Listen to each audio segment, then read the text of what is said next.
I went to London Bible College. In prison, I did the Bible College course. I did all that and learned an awful lot because there's something in there for everybody. You understand? If you read the book of Proverbs, it's like a father talking to his son and giving advice. Them kids that haven't got a father, read the book of Proverbs. You have got a father and he's giving you advice. And if you take it, your life will be successful. You won't look at failure, you look at positivity.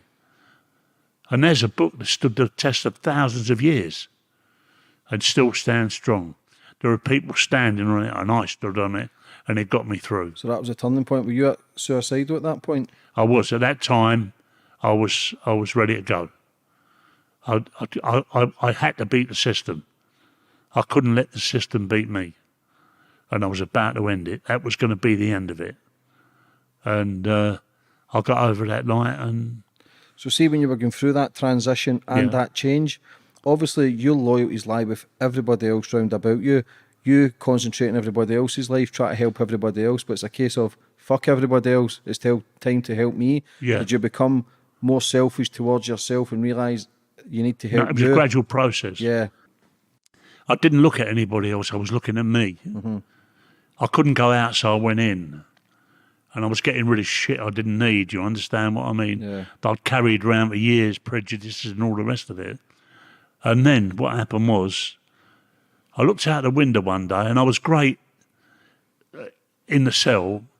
My head would be on the Bible, I'd be on my knees, clean towel out, you know, with a book there. And, you know, it was a place of worship in my own space.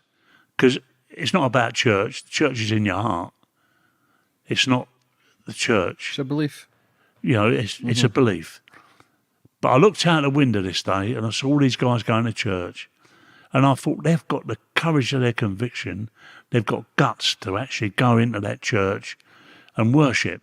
I haven't got that. Were you concerned that So being surrounded with all the biggest criminals in the that's UK, right, how they were going to portray you? That's right. So I started to play the percentage game.